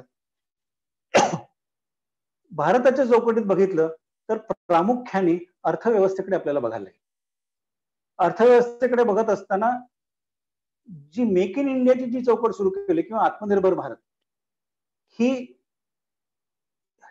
Is a kind of a double edged weapon, in the sense की आत्मनिर्भर भारत ही संकल्पना उत्तम आहे, परंतु जर त्या नावाखाली आपण इम्पोर्ट सबस्टिट्यूशन मॉडेलकडे जाणार असू, नेहरूंच्या काळातलं, तर आपण प्रॉब्लेम मध्ये आहोत. इम्पोर्ट सबस्टिट्यूशन करून तुम्ही आत्मनिर्भर होण्याचा प्रयत्न करत असाल तर तो प्रॉब्लेम आहे. परंतु आत्मनिर्भर होत असताना जागतिक पातळीवरचे जे सप्लाय चेन्स आहेत, चीन सकट सप्लाय चेन्स आहेत, चीनची सप्लाय चेन आपण डावलू शकत नाही. त्या सप्लाय चेन्स कायम ठेवून आपण जर आत्मनिर्भर किंवा इकॉनॉमिक स्टॅबिलिटी आपण निर्माण करू शकलो तर ते शक्य आहे. ते करण्यासाठी भारताला आपल्या पारंपरिक अर्थव्यवस्थेमध्ये अर्थव्यवस्थेच्या त्या वेगवेगळ्या कायद्यांच्या चौकटीत अमूलाग्र बदल करण्याची गरज आहे. आपल्याकडे मेजर सेक्टर हा ऑर्गनाइज्ड लेबर नाहीये, अनऑर्गनाइज्ड लेबर आहे. अनऑर्गनाइज्ड लेबरला कशा पद्धतीने तुम्ही टॅकल करता, त्यांचे वेलफेअर कसं बघता, हे खरं क्रिटिकल भाग आहे. ऑर्गनाइज्ड लेबर नेहमीच प्रॉब्लेम करतो आणि आपल्याकडे ते नेहमीच दिसतं, परंतु ऑर्गनाइज्ड लेबर हा संघटित आहे, हे खरं आहे, परंतु तो कोर खऱ्या अर्थाने मेजर लेबर आपल्याकडे अनऑर्गनाइज आहे. How do we tackle that? ते आव्हान आहे. आपण ते आव्हान कशा पद्धतीने झेलतो याच्यावरती आपली पुढची वर्ष अवलंबून आहे. ते करत असताना इंडिजिनायझेशन करू आपण, ते करत असताना आपल्याला जागतिक पातळीवरती लिंकेजेस करावे लागतील, आणि ते लिंकेजेस आता फक्त चीन नाही, युरोप आणि इंडो पॅसिफिक रिजन मध्ये जपान असेल, कोरिया असेल, तैवान असेल, व्हिएटनाम असेल, ऑस्ट्रेलिया असेल, ऑस्ट्रेलियाशी वेगळ्या पातळीचे लिंकेजेस आपण सुरू केले ते असतील, ते महत्वाचे आहे. आणि ते लिंकेजेस, साईड रिमार्क म्हणून आणखीन एक गोष्ट सांगतो, आपण लुक ईस्ट पॉलिसी बद्दल बोलतो, ऍक्ट ईस्ट पॉलिसी बद्दल बोलतो. आपल्याकडच्या नॉर्थ ईस्ट स्टेट्सना, मग ते मणिपूर, मिझोराम, अरुणाचल प्रदेश, ही सगळी राज्य, ह्यांना खऱ्या अर्थाने ह्या लुक ईस्ट मध्ये आपण किती सहभागी करून घेऊ, हा क्रिटिकल प्रॉब्लेम आहे. कारण त्यांचा सहभाग खऱ्या अर्थाने जोपर्यंत नाही तोपर्यंत लुक ईस्ट आणि ऍक्ट ईस्टला काही अर्थ नाही, कारण ते इंटिग्रेशन होण्याची गरज आहे. बिमस्टेक सारखी ऑर्गनायझेशन असेल, परंतु ते इंटिग्रेशन जर झालं, इकॉनॉमिक इंटिग्रेशन जर झालं, तर खऱ्या अर्थाने आपली प्रगती व्यवस्थित होईल. त्यासाठी ज्या काही गोष्टी कराव्या लागतील त्या कराव्या लागतील, त्या करणं गरजेचं आहे. हा आर्थिक भाग हा एक आहे. सामरिक पातळीवरती जर विचार केला, स्ट्रॅटेजिक पातळीवरती, तर जी आपण आता भूमिका घेतलेली की आम्ही बेसिकली मागे पडणार नाही, आम्ही आग्रही भूमिका धरू, ही भूमिका जी आपण घेत चाललेलो आहोत ती अत्यंत उत्तम भूमिका आहे. ती पुढे राबवण्याची गरज आहे. म्हणजे तिथे कच खाऊन चालणार नाही. आपण ऍज ऑफ नाव मी म्हणून डोकलामचं उदाहरण दिलं. आपण आता जे करतोय लडाखमध्ये किंवा सिक्कीममध्ये तेच करतोय. जे आता आपण आणखीन एक गोष्ट करतोय ते म्हणजे ऑस्ट्रेलियाशी लिंकेज केलंय, जपानशी लिंकेज केलंय, हे आपण करतोय. अमेरिकेशी लिंकेज केलंय, रशियाशी लिंकेज सोडलेलं नाहीये. बेसिकली सामरिक पातळीवरती आपण वेगवेगळ्या राष्ट्रांशी लिंकेज करतोय. जुनी जी चौकट होती की आयडिओलॉजिकल चौकट होती, विचार प्रणालीच्या चौकटीत आपण अडकलेलो होतो, ती चौकट सोडून आपण कुठेतरी ओपन एंडेड झालेलो आहोत. खऱ्या अर्थाने वास्तववादी चौकटीत आपण राष्ट्रीयताकडे बघतो. हे पुढे नेण्याची गरज आहे. पुन्हा विचार प्रणालीच्या चौकटीत गेलो तर आपण मेलो इन दॅट सेन्स. पण हा सामरिक पातळीचा स्पेसिफिकली चीन आणि पाकिस्तान बाबतीत कधी कधी मला वाटतं आपण पाकिस्तान बाबतीत अत्यंत ऑब्सेस्ड आहोत, इन द सेन्स की खऱ्या अर्थाने पाकिस्तान हा आपला धोका नाहीये. पाकिस्तान एक तसं छोटं राष्ट्र आहे. पाकिस्तान पासून धोका नाही, पाकिस्तान मधनं येणाऱ्या दहशतवादाचा धोका आपल्याला आहे. त्याला सामोरं जाण्याची रणनीती ही वेगळी आहे. त्याला सामोरं जाण्याची रणनीती ही न्यूक्लिअर वेपन्स किंवा काय रणगाडे जास्ती बाबत तो नाहीये, ती रणनीती नाहीये. पाकिस्तान सेंट्रिक आपण असू नये. आपण आपण अजूनही एक प्रादेशिक सत्ता आहोत हे आपण मानलं पाहिजे. आपण काही जागतिक सत्ता नाही. आपण जरी आपण म्हणलो की वी आर ग्लोबल पॉवर वगैरे असं काही नाही, आपण प्रादेशिक सत्ता आहोत ते आपण मानलं पाहिजे. पण प्रादेशिक सत्ता आहे म्हणजे आपण पाकिस्तानशी ऑब्सेस्ड राहिलं पाहिजे, हेही चुकीचं आहे. पाकिस्तानशी ऑब्सेस न राहता पाकिस्तान हे टॅकलेबल आहे. दक्षिण आशिया हा आपला कोर एरिया आहे. मोदींनी अगदी पहिल्या त्यांच्या त्या स्वेरिंग वेळेस जे काही केलं, सार्कच्या नेत्यांना बोलवलं, हा आपला कोर एरिया आहे. मग त्याच्यामध्ये नेपाळ असेल, भूतान असेल, बांगलादेश असेल, श्रीलंका असेल, मालदीव असतील, अफगाणिस्तान असेल, ज्यांच्याशी आपले संबंध सुधारले पाहिजेत. संबंध सुधारले पाहिजेत याचा अर्थ पुन्हा ते मागतील ते दिलं पाहिजे असं नाही. आपण एक प्रादेशिक पातळीवरची बडी सत्ता आहे हे आपण ऍक्सेप्ट केलं पाहिजे. लोकांनाही ते ऍक्सेप्ट करायला लावलं पाहिजे. म्हणजे त्याला तुम्ही हेजेमॉन म्हणा, हेगेमनी म्हणा, काही म्हणा, ही चौकट आपण सोडता कामा नये. आणि ती पाकिस्तान बाबतीत, चीन बाबतीत तीच भूमिका आहे. चीनला ही भाषा समजते, डोकलांमध्ये ती भाषा त्यांना समजली. आपण माघार घेतली की आपल्याला प्रॉब्लेम्स येतात. त्यामुळे चीनशी डील करत असताना आपण आणखीन अनेक महिने तो लडाखचा प्रश्न तसाच ठेवू, त्या सिक्कीम मधले प्रश्न तसेच ठेवू, त्या आणखीन कुठले नथुला पास असेल, नकुला पास असेल, ते प्रश्न तसेच ठेवू. माघार घेणार नाही. ॲट्रिशन आहे, it's a long drawn out kind of an attrition. चीन बाबतीत ते धोरण करण्याची गरज आहे सायमल्टेनियसली. आणि that is a critical part. Simultaneously चीन बाबतीतचा व्यापार हा चालूच राहतो. म्हणजे ह्या दोन गोष्टी ह्या पॅरलली जातात. त्यामुळे आर्ग्युमेंट नेहमी असतं की तुम्ही व्यापार चालू ठेवता, प्रॉब्लेम्स असतात की विंडोज ओपन फॉर डायलॉग. मी आता आम्ही बोलणं बंद करू, तुमच्याशी संपूर्ण आमचा डिप्लोमॅटिक डायलॉग बंद करू, हे करून चालणार नाही. चीनचं आता नवीन जे डिप्लोमसीचा भाग आहे ज्याला वुल्फ वॉरियर्स म्हणतात, त्याचं वर्णन तसं केलं जातं. ती चीनी नवीन डिप्लोमसी आहे. त्या वुल्फ वॉरियर्सना आपण तशा पद्धतीने सामोरं जाण्याची गरज आहे. ही जी चीनी नवीन डिप्लोमसी त्यांनी सुरू केली ती बेसिकली आक्रस्ताळी डिप्लोमसी आहे की तुम्ही थोडं जरी बोललात तर आम्ही तुमच्या विरुद्ध आग पाकडू. तो चवनलायच्या काळातली डिप्लोमसी, देंग शाओपिंगच्या काळातली डिप्लोमसी ती संपली. क्वायटली काहीतरी सांगायचं, बराच काळ बोलत राहायचं, शांतपणे संवाद करायचा. आता नाही. तुम्ही आरे म्हणलं तर आम्ही कार्य करू. ही त्याला वुल्फ वॉरियर्स हे चीनमध्ये जसं अमेरिकेमध्ये वेगवेगळे सिनेमे असतात अमेरिकन आयडेंटिटी बद्दलचे, रॅम्बो वगैरे, तसं चीनमध्ये हा अत्यंत गाजलेला सिनेमा वुल्फ वॉरियर्स नावाने हे वुल्फ फॉरेस्ट चीनी राष्ट्रहित सांभाळून सबन जगभर वेगवेगळ्या गोष्टी करतात की चीनी लोकांना कसं वाचवतो. रॅम्बो, चीनी रॅम्बोज, अनेक रॅम्बोज, ते वुल्फ वॉरियर्स, ते वुल्फ वॉरियर 1, वुल्फ वॉरियर 2 अशा पद्धतीने तिथे त्याच्याबद्दल बऱ्यापैकी हल्ली लिखाण येते. ही चायनीज डिप्लोमसीची नवीन पद्धत आहे. ते जर तशी डिप्लोमसी करत असतील तर आपल्यालाही अग्रेसिव्ह डिप्लोमसी करण्याची गरज आहे. आणि तिथे पॉलिटिकल कम्युनिकेशन हे अत्यंत महत्वाचं आहे. आपण कशा पद्धतीने आपली भूमिका जगासमोर मांडतो, किती आग्रही पद्धतीने मांडतो, हे महत्वाचं आहे. अमेरिकेच्या कुठल्या तरी एका गटाने जर का असं सांगितलं की इथे प्रॉब्लेम्स आहेत, कारण इथे धार्मिक क्षेत्रामध्ये प्रॉब्लेम्स आहेत, तिथे काय सीएनी प्रॉब्लेम निर्माण झालेत म्हणून ते तसे रिपोर्ट येत असतील, तर तुम्ही त्याला तितक्याच कडव्या शब्दात प्रत्युत्तर देण्याची गरज आहे. पाकिस्तानने जर काही भूमिका घेतली तर तितक्याच कडव्या शब्दात प्रत्युत्तर देण्याची गरज आहे. सॉफ्ट डिप्लोमसीचा हा काळ नाही. ती डिप्लोमसी आपल्याला पाळावी लागेल. अगदी वुल्फ वॉरियर्स पर्यंत जा असं नाही, परंतु ती डिप्लोमसी आपल्याला पाळावी लागेल आणि तशा अर्थाने हे करावं लागेल. डिफेन्स प्रिपेअर्डनेस हा एक त्यातलाच एक भाग आहे. मग तो डिफेन्स प्रिपेअर्डनेस हे नेव्हल असेल, एअर असेल, आणि ते आपण आता त्या मार्गी लागलेलो आहोत. चीफ ऑफ आर्मी स्टाफ, तो चीफ, नवीन चीफ निर्माण केली, ती पोझिशन निर्माण केली, पण दॅट विल कंटिन्यू. शेवटी मला एकच गोष्ट सांगून इथे थांबवायची. मी ऑलमोस्ट तासभर बोललोय, तुमच्या टाइम लिमिटच्या पलीकडे गेलोय. एकच गोष्ट मला सांगायची की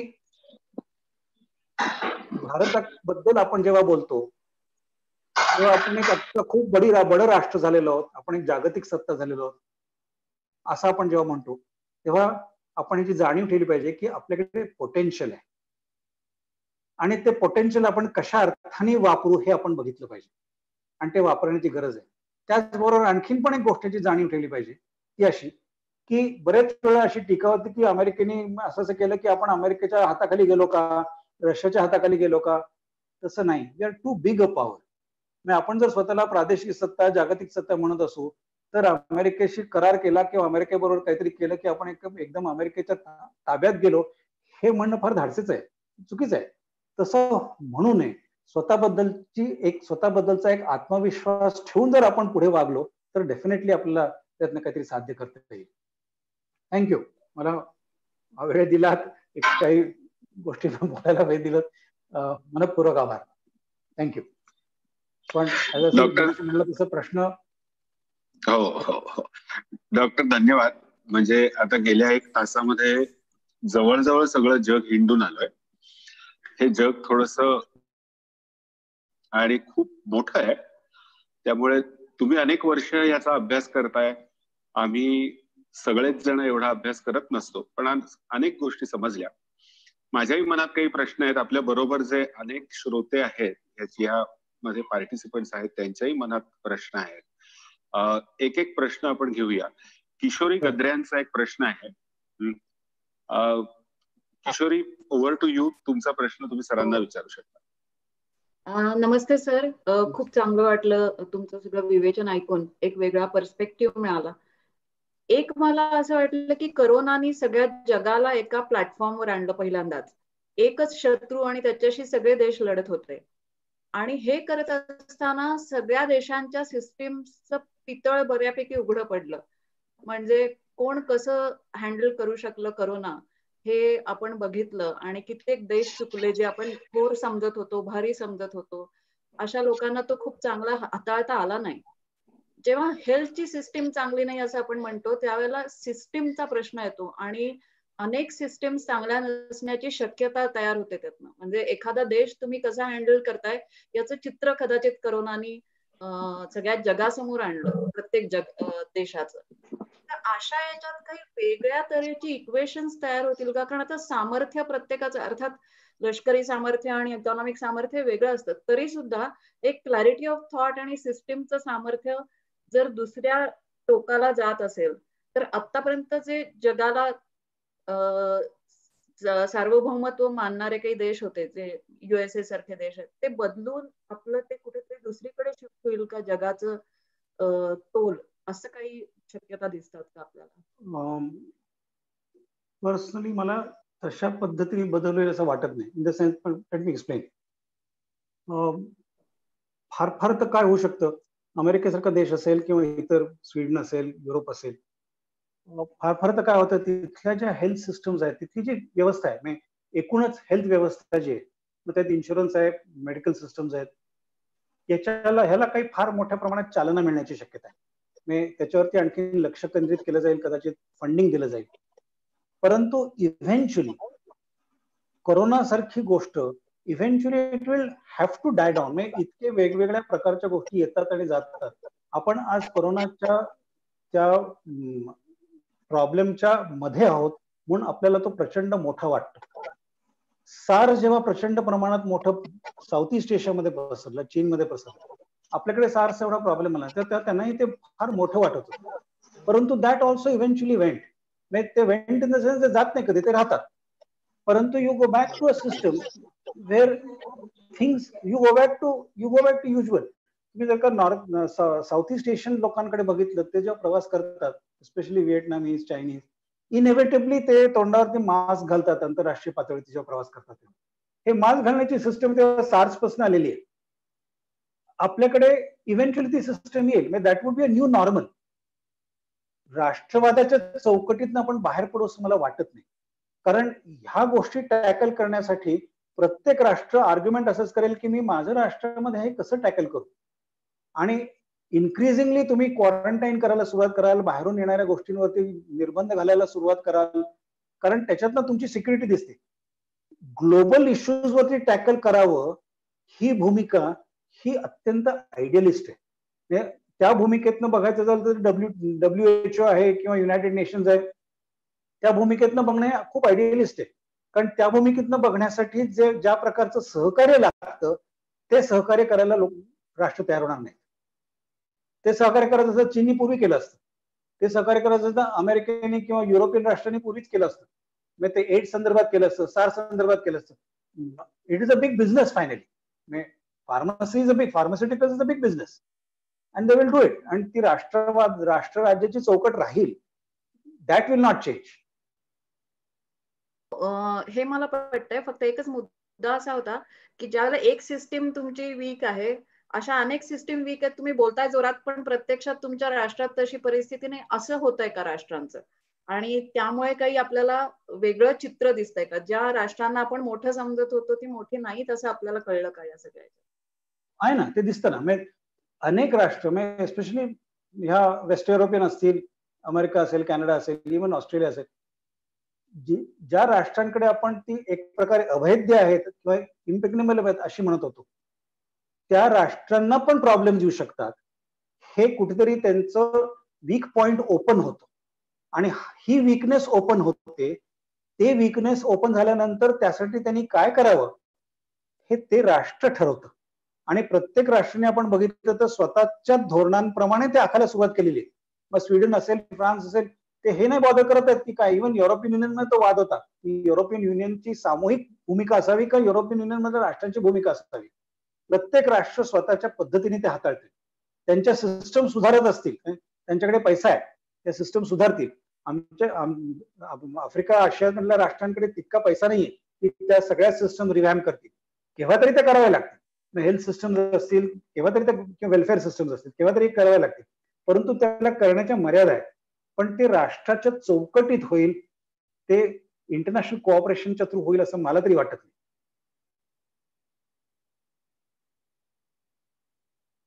थँक्यू सर. डॉक्टर लक्षात आलं किशोरीजी ज्या म्हणत होत्या की ह्या कोरोनामुळे राष्ट्रांचे एकमेकांशी संबंध बदलतील का, आणि कदाचित एकाचं पितळ उघडं पडल्यानंतर ते उघडं पडलेलं पितळ दुसऱ्या राष्ट्रावरती काही प्रभाव पाडू शकेल का? तर तुम्हाला तसं वाटत नाहीये? तुम्हाला असं वाटतं की करोना आहे, करोना जाईल, राष्ट्र तशीच आहेत, ती तशीच राहतील. कदाचित त्यातल्या त्यात चीनवरती दबाव होईल, पण अगेन चीनवरती दबाव होईल, पण आपण you cannot write off China, तेही तितकंच महत्वाचं. You cannot write off. China will again spring back, will overcome that. त्यामुळे तुम्ही त्यांना राईट ऑफ नाही करू शकत. आणि ते त्यांच्या चौकटीतच स्वतःला ते सुधारतील, आंतरराष्ट्रीय मदत घेऊन करणार नाही. डॉक्टर नितीन भगली आपल्या बरोबर आहेत, त्यांचा प्रश्न आहे, आपण तो प्रश्न घेऊया. डॉक्टर नितीन भगली. सर नमस्कार. नमस्कार. अवघड विषय तुम्ही खूपच उत्तम समजून सांगितला. मला प्रश्न आता असा आहे की या कोरोना नंतरच्या जगामध्ये सगळ्यात मोठी घटना घडते म्हणजे अमेरिकेमध्ये इलेक्शन येते आणि ट्रम्प साहेब जिंकतील किंवा हारतील. ट्रम्प साहेबांच्या जिंकण्यामुळे भारताला फायदा किंवा तोटा किंवा सायनो इंडियन रिलेशनशिप मध्ये आपलं वेट वाढण्याची शक्यता ट्रम्प निवडून आल्यानंतर जास्त बरी असेल का? दोन गोष्टी आहेत. मी मगाशी सुरुवातीला म्हटलं तसं रिपब्लिकन पक्षाचे प्रेसिडेंट्स हे बाय अँड लार्ज भारताला बरे आहेत डेमोक्रॅट पक्षांमध्ये. ट्रम्प निवडून आला तर भारताला काय वाईट असं नाही, पण हे म्हणत असताना त्याला कुठेतरी एक क्वालिफिकेशन देण्याची गरज आहे की ट्रम्प निवडून आल्यानंतर भारत आणि अमेरिकेचे संबंध एकाएकी खूप सुधारतील, आपण गळ्यात गळे घालू, आपल्याला सगळं वेगळ्या पद्धतीने जगा, हे चुकीचं आहे. म्हणजे ट्रम्पनी पाकिस्तानशी चांगले संबंध ठेवले की आपल्याला त्याचा त्रास होतो, हे जेव्हा आपण बोलतो तेव्हा आपण एक गोष्ट लक्षात ठेवण्याची गरज आहे की अमेरिकन राष्ट्रहिताच्या चौकटीत त्यांचं धोरण आखतं, आम्ही आमच्या राष्ट्रहिताच्या चौकटीत आमचं धोरण आखतो. त्यामुळे जर अमेरिकेला पाकिस्तानची गरज असेल काही विशिष्ट कारणाकरता तर ते पाकिस्तानला मदत करतील, आर्थिक मदत करतील, शस्त्रास्त्र देखील देतील. त्यांना चीनशी जिथे संवाद साधायचा तिथे संवाद देखील साधतील. त्यामुळे ट्रम्प आल्यानंतर एकाएकी भारत आणि चीनवरच्या संदर्भात चीनवरती प्रेशर येईल, आपल्याला त्याचा फायदा होईल, हे क्वालिफिकेशन पण लक्षात ठेवण्याची गरज आहे. असं होत नाही. बेसिकली त्याचा फायदा एवढाच होऊ शकतो की वेगवेगळ्या पातळीवरती अमेरिका आपल्याला मदत करेल, ग्लोबल इश्यूज होतील, डिप्लोमॅटिकली मदत करेल, काही टेक्नॉलॉजीचं ट्रान्सफर होऊ शकतं, काही नवीन शस्त्रास्त्र आपल्याला मिळू शकतात, पण म्हणजे एकाएकी चीनवरती दबाव आणला जाईल असं नाही. एक वेगळा रेफरन्स देतो इन दॅट सेन्स. आता काय जर्मनीने चायनावर ऑलरेडी दावा ठोकायचा ठरवलाय $1.43 काय बिलियन डॉलर्सचा, आणि अमेरिका सुद्धा आता चायनाला $3 ट्रिलियन काही कम्पेन्सेशन सूट दाखल करणार असं वाचतोय आपण, आणि तेवढंच चायनाचं बरोबर अमेरिकेला कर्ज पण आहे. तर या सगळ्या गोष्टी खऱ्या कितपत घडतील आणि त्याचा आउटकम काय असेल? याच्यासाठी एक दुसरं पॅरलल उदाहरण देतो. साऊथ चायना सी संदर्भामध्ये फिलिपाईन्स आणि चीनचा वाद झाला, तो इंटरनॅशनल ट्रिब्युनल मध्ये गेला आणि तिथे त्यांनी सांगितलं की तो जे काय बेट आहे ते फिलिपाईन्सचा आहे. तो निर्णय झाला, ट्रिब्युनलने तो निवडा दिला. प्रत्यक्षात काय झालं, चीन तिथनं गेले नाही हो. Philippines remain Philippines, China remains China. तुम्ही असे आंतरराष्ट्रीय दावे जेव्हा करता तेव्हा ते कुठल्या कोर्टात जातात? इंटरनॅशनल कोर्ट ऑफ जस्टिस मध्ये. हे दावे तिथे चालत नाही. तुम्ही फार फार तर ते दावे करून चीनला एक मेसेज देताय, पण finally China will remain China, Germany will remain Germany. फार फार तर काय त्याच्यातनं तुम्ही मेसेज देताय की हो आम्ही इतके तुमच्यावरती वैतागलो की आम्ही तुमच्यावर असा दावा करतोय, इतके $1 ट्रिलियन आम्ही खटला करतोय, पण खटला कुठे चालवणार? तुमच्या कोर्टातच चालवणार ना. त्या कोर्टाचं ज्युरिस्डिक्शन चीनवरती नाही आहे. China is not party to that. त्यामुळे हे दावे हे अगदी पब्लिक स्टंट नाही, परंतु हे दावे हे एक प्रोजेक्शन आहे, तुमच्या धोरणाचं प्रोजेक्शन आहे. ते करणं आवश्यक आहे. मी असं म्हणत नाही ते करू नये, ते करणं आवश्यक आहे. तुमचा किती राग आहे हे तुम्ही सांगताय, म्हणून मी पॉलिटिकल कम्युनिकेशनचा उल्लेख सारखा करतोय. युअर कम्युनिकेटिंग हे आहे.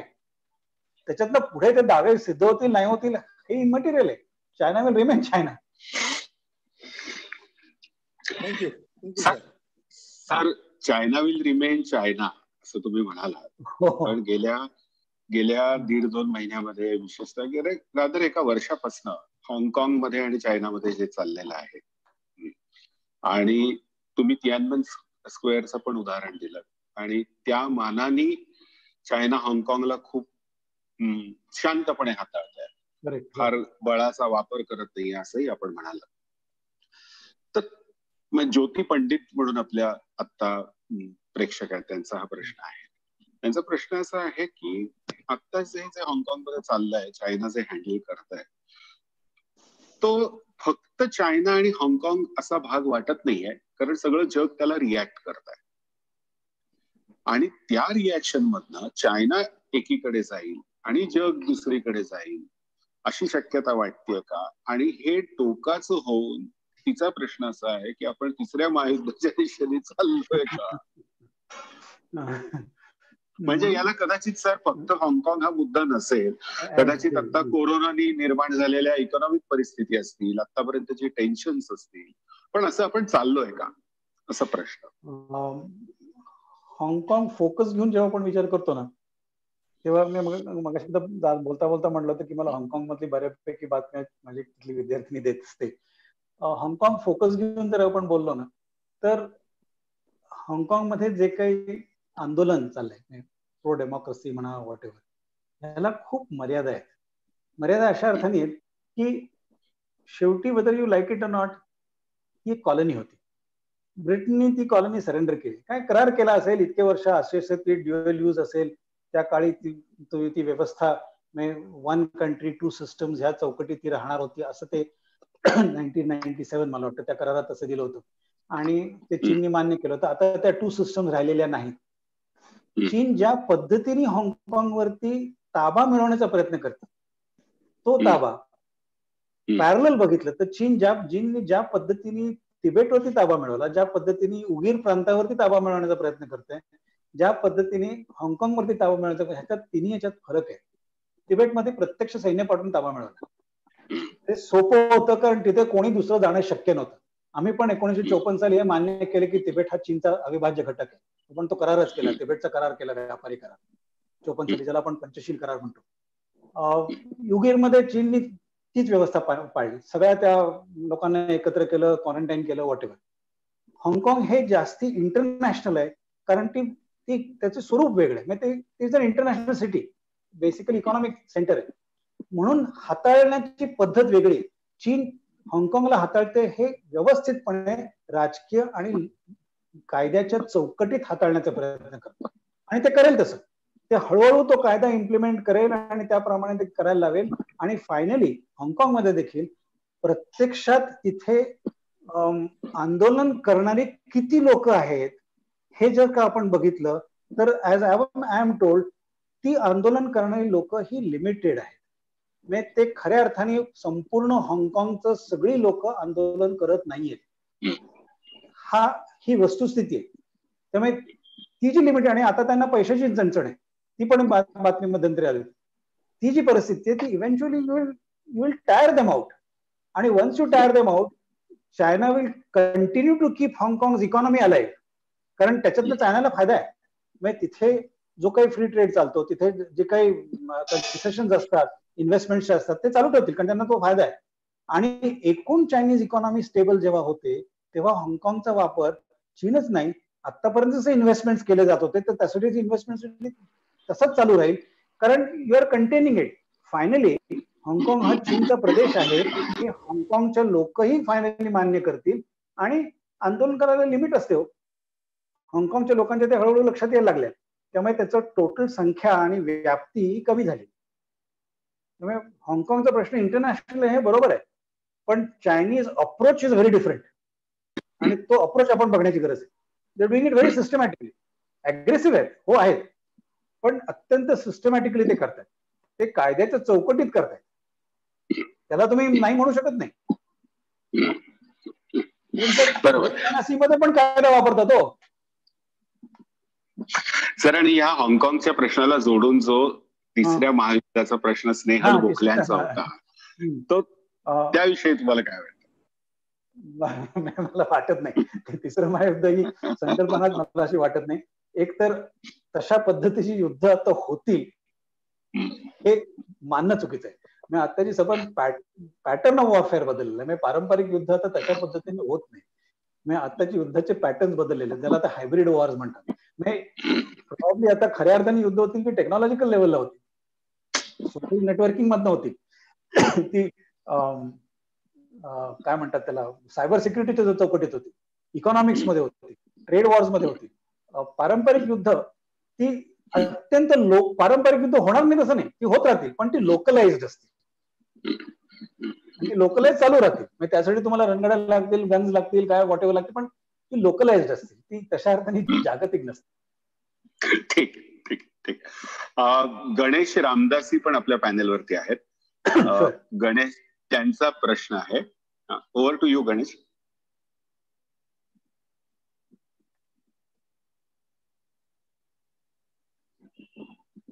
गणेश अनम्यूट, गणेश म्यूट आहेत.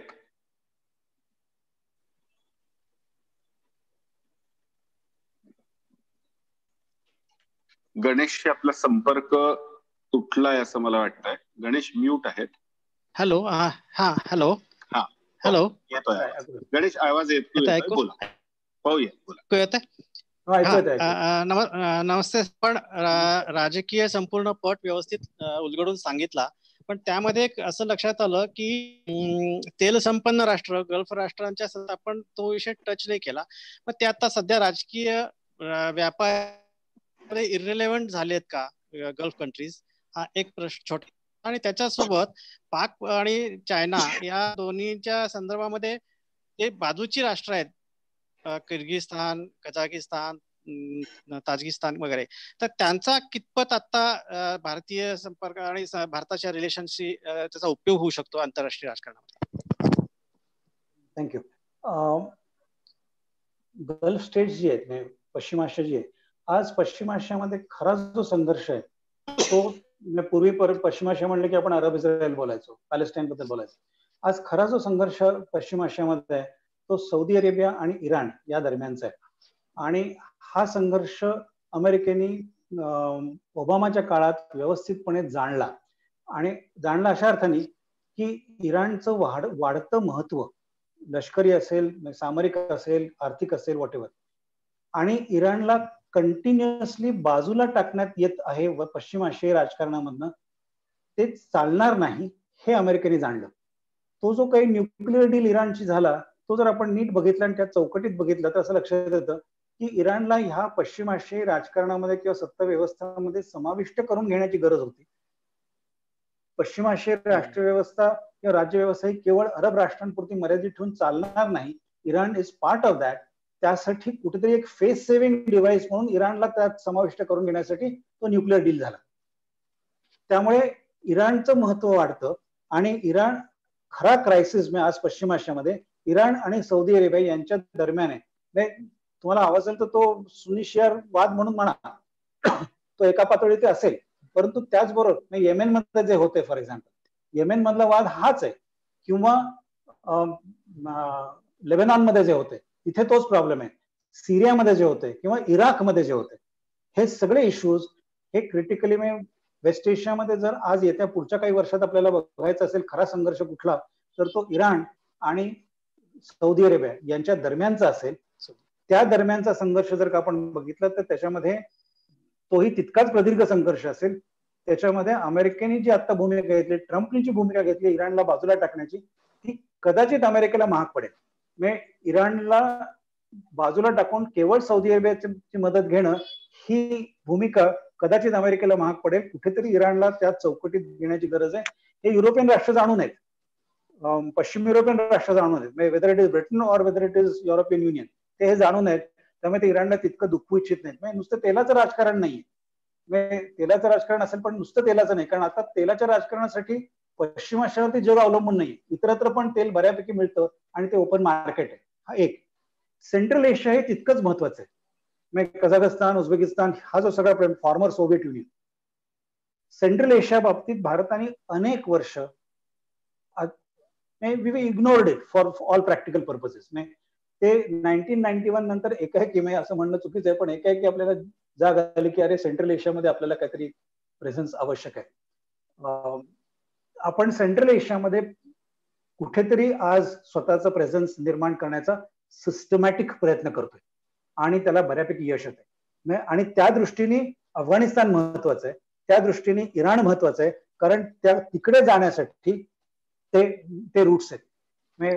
परत एक साईड कॉमेंट म्हणून मी असं म्हणतो, जेव्हा तालिबान सरकार अफगाणिस्तानमध्ये होतं तेव्हा अमेरिकेने तालिबान सरकारशी संबंध वाढवायला सुरुवात केली.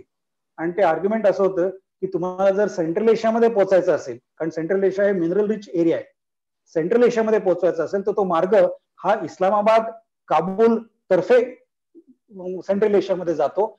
इस्लामाबाद तुमच्याकडे आहे, काबूल तुमच्याकडे नाही. त्या मार्गाने तुम्ही जाऊ शकता, कन्सेप्च्युअली, एक रस्ता म्हणून नाही, त्या मार्गाने तुम्ही जाऊ शकता. म्हणून तालिबान महत्वाचं आहे. ते जे अमेरिका करत होती आपण आज ते करतोय. अफगाणिस्तान महत्वाचं आहे, फक्त अफगाणिस्तान म्हणून नाही, पाकिस्तान म्हणून नाही, अफगाणिस्तान महत्वाचं आहे कारण तो सेंट्रल एशियाचा फ्रंटलाईन स्टेट आहे आणि त्या दृष्टीने आपण आता सेंट्रल एशियाकडे बघतोय. बऱ्यापैकी स्वतःला तिथे आपण प्रस्थापित केलंय आणि दॅट इज वर्किंग.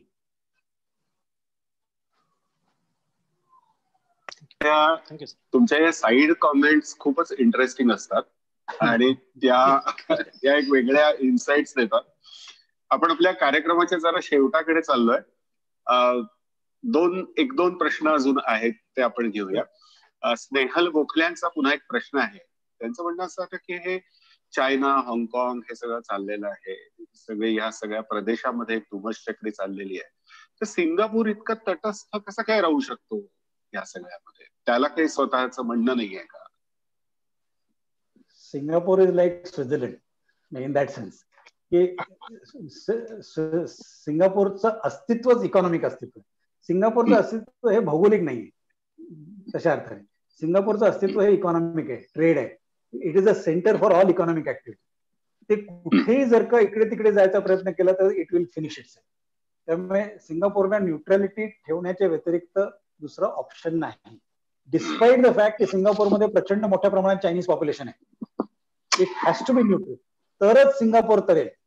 त्यांनी न्यूट्रॅलिटी सोडली तर इकॉनॉमिक कोलॅप्स आहे. In that sense it is in Asia for economic purposes it is like Switzerland. त्यांना तसं राहावंच लागतं, त्यांना ऑप्शनच नाही.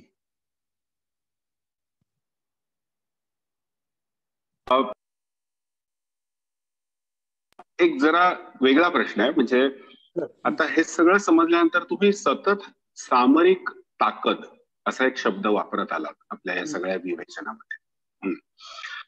आता असं वाटतं की ही सामरिक ताकद ही अनेक घटकांची मिळून तयार होते. करेक्ट. पण जरा तुम्ही नीट सांगाल का की सामरिक ताकद का महत्वाची असते आणि ती नक्की कशी तयार होते? ती काही फक्त आर्थिक नाहीये, ती फक्त तुमच्याकडे किती गन्स आहेत ह्याच्यावरती ठरत नाही, फक्त भूप्रदेशावरती ठरत नाही, तर ती कशावरती ठरते? कृष्ण बरोबर आहे. ते सांगण्यासाठी पहिल्यांदा मला एक क्लॅरिफिकेशन करावं लागेल. सामरिक हा शब्द बेसिकली स्ट्रॅटेजिक ह्याचं ट्रान्सलेशन म्हणून आपण वापरतो. तो शब्द चुकीचा आहे. चुकीचा इन द सेन्स समर हे रणांगण आहे. तुम्ही स्ट्रॅटेजिक हा शब्द जेव्हा वापरता किंवा स्ट्रॅटेजिक पॉवर जेव्हा म्हणतात, स्ट्रॅटेजीज म्हणतात, त्या स्ट्रॅटेजिक मध्ये पीस टाइम आणि वॉर टाइम ह्या दोन्ही गोष्टी एकत्र येतात. सामरिक मध्ये बऱ्यापैकी फोकस हा रणनीतीचा असतो. त्यामुळे तो शब्द चुकीचा आहे. त्याला पर्यायी शब्द आहे म्हणून तो वापरला जातो, एवढंच काय. त्यामुळे जेव्हा तुम्ही सामरिक पातळीवरती विचार करता तेव्हा लष्करी घटक हा एक घटक असतो, महत्वाचा असतो, पण तो एक घटक असतो. त्याचबरोबर तुमची राजकीय स्थैर्य, तुमचं आर्थिक, सामाजिक, सांस्कृतिक, तंत्रज्ञान ह्या सगळ्या गोष्टी एकत्रित येतात की तुम्ही एखादी गोष्ट सामरिक पातळीवरती विचार करता, याचा अर्थ ह्या सगळ्या अंगाने त्याचा विचार करता. त्या अर्थाने it is in time of peace and war. म्हणजे शांततेच्या काळात देखील तुमची काहीतरी एक स्ट्रॅटेजिक पोझिशन असते, तुमची काहीतरी एक स्ट्रॅटेजी असते, तुमचे काहीतरी एक स्ट्रॅटेजिक पर्स्पेक्टिव्ह असतं, ज्याला आपण जागतिक दृष्टिकोन म्हणू, वर्ल्ड व्ह्यू म्हणू. तो जो वर्ल्ड व्ह्यू असतो तो लष्करी नसतो. लष्कर हे इम्प्लिमेंट करण्याच्या गोष्टी असतात. म्हणजे त्या वर्ल्ड व्ह्यूचं इम्प्लिमेंटेशन ह्या लष्करामार्फत होऊ शकतं, use of power, use of force. परंतु तुमचा जो जागतिक दृष्टिकोन असतो, जो स्ट्रॅटेजिक पर्स्पेक्टिव्ह असतो, तो प्रामुख्याने तुमच्या कॅपॅबिलिटीज, तुमची क्षमता आणि तुमची उद्दिष्ट, इंटेन्शन्स ह्या एकत्र येऊन तुमची कॅपॅसिटी त्या धोरण तयार होतं. त्या कॅपॅबिलिटीज मध्ये या सगळ्या गोष्टी येतात. काही कॅपॅबिलिटीज तुम्ही मूर्त स्वरूपाचे असतात, मटेरियल असतात. काही कॅपॅबिलिटीज नॉन मटेरियल असतात, आयडियोलॉजी असेल, मॉरल असेल, हे सगळे नॉन मटेरियल असेल, लिडरशिप असेल. ह्या एकत्रित येऊन तुम्ही तुमचं सामरिक पर्स्पेक्टिव्ह तयार करता. In that sense it is a more broader world. पण परत एक मला साईड कॉमेंट म्हणून सांगतो, मला इंटरेस्टिंग आहे. आमच्या पुणे विद्यापीठात डिपार्टमेंटचं मराठी नाव संरक्षण आणि सामरिक शास्त्र आहे. हिंदीमध्ये पण सामरिक हा शब्द वापरला जायचा अनेक वर्ष. काही वर्षांपूर्वी अलाहाबाद विद्यापीठामध्ये पण डिफेन्स अँड स्ट्रॅटेजिक स्टडीजचं डिपार्टमेंट आहे. तिथे त्यांनी असं ठरवलं की सामरिक हा शब्द बरोबर नाही, स्ट्रॅटेजीला सामरिक हा शब्द बरोबर नाही, करेक्ट.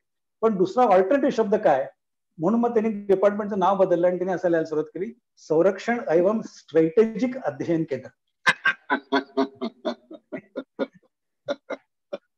कसं आहे ते?